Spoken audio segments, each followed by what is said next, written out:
ओम नमो भगवते वासुदेवाय नमः। स्वागत है आप सभी का मेरे यूट्यूब चैनल पर। अपरा एकादशी की कथा। धर्मराज युधिष्ठिर कहने लगे कि हे भगवान, ज्येष्ठ मास के कृष्ण पक्ष की एकादशी का क्या नाम है तथा उसका महत्व क्या है, सो आप कृपा करके कहिए। भगवान श्री कृष्ण कहने लगे कि हे राजन, इस एकादशी का नाम अपरा है। यह अपार धन देने वाली है। जो मनुष्य इस व्रत को करते हैं, संसार में उनकी प्रसिद्धि होती है। अपरा एकादशी के व्रत के प्रभाव से ब्रह्मत्या, भूत योनि तथा परनिंदा आदि के सब पाप दूर हो जाते हैं। इसके व्रत से परस्त्री गमन की झूठी गवाही देना, असत्य भाषण, कल्पित शास्त्र पढ़ना या बनाना, झूठा ज्योतिषी, झूठा वैद आदि सब के पाप नष्ट हो जाते हैं। जो क्षत्रिय होकर युद्ध से भाग जाते हैं वे नरकगामी होते हैं, परंतु अपरा एकादशी का व्रत करने से उन्हें भी स्वर्गलोक की प्राप्ति होती है। सर्वप्रथम सुबह स्नान करते समय गंगा जल डाल के स्नान करें, सूर्य देव को अर्घ्य दें, उसके बाद में भगवान कृष्ण का पूजन करें। कृष्णाय वासुदेवाय हरे परमात्मने प्रणतः कलेश नाशाय गोविंदाय नमो नमः आदि मंत्रों का जाप करते हुए भगवान का पूजन करें। भगवान को तुलसी दल समर्पित करें। ऋतु के अनुसार भगवान को फल और पुष्प समर्पित करें। उसके बाद में कथा का श्रवण करें।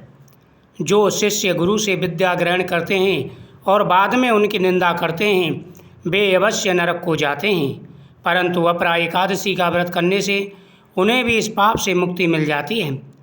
जो फल तीनों पुष्करों में स्नान, कार्तिक मास में स्नान अथवा गंगा तट पर पितरों को पिंड दान करने से प्राप्त होता है, वही अपरा एकादशी का व्रत करने से प्राप्त होता है। मकर के सूर्य में प्रयागराज का स्नान, मकर राशि में जब सूर्य आते हैं मकर संक्रांति पड़ती है, जब प्रयागराज में स्नान करते हैं उसका जितना फल प्राप्त होता है। शिवरात्रि का व्रत करने से जो फल प्राप्त होता है। सिंह राशि के बृहस्पति में गोमती स्नान, कुंभ में केदारनाथ या बद्रीनाथ के दर्शन, सूर्य ग्रहण में कुरुक्षेत्र स्नान, स्वर्ण अथवा हाथी घोड़े का दान, यज्ञ में स्वर्ण दान अथवा अर्ध प्रसूता गौ दान करने से जो फल मिलता है वही फल अपरा एकादशी के व्रत के प्रभाव से प्राप्त हो जाता है। कुरुक्षेत्र में सूर्य ग्रहण के समय जो स्नान करने से पुण्य प्राप्त होता है।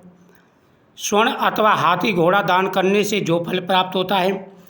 यज्ञ में स्वर्ण दान करने से तथा प्रसूता गौदान करने से जो फल प्राप्त होता है वो सभी फल इस एकादशी के व्रत करने से प्राप्त हो जाते हैं। यह व्रत पाप रूपी अंधेरे के लिए सूर्य के समान है, अतएव पापों से डरते हुए इस व्रत को अवश्य ही करना चाहिए। अपरा एकादशी का व्रत तथा विष्णु भगवान का पूजन करने से मनुष्य सब पापों से छूटकर अंत में विष्णु लोक को प्राप्त होता है। हे राजन, जो भी एकादशी के दिन नियम पूर्वक व्रत करते हैं उनकी हर मनोकामना पूरी हो जाती है। जाने अनजाने में किए गए पापों का नाश हो जाता है। भगवान विष्णु उनसे हमेशा प्रसन्न रहते हैं। सभी को पूरे प्रयत्न के साथ में एकादशी का व्रत करना चाहिए। एकादशी के व्रत में झूठ नहीं बोलना चाहिए।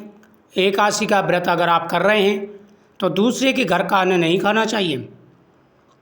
एकादशी व्रत में झूठी गवाही नहीं देनी चाहिए। मांस मदिरा का सेवन घर में नहीं होना चाहिए।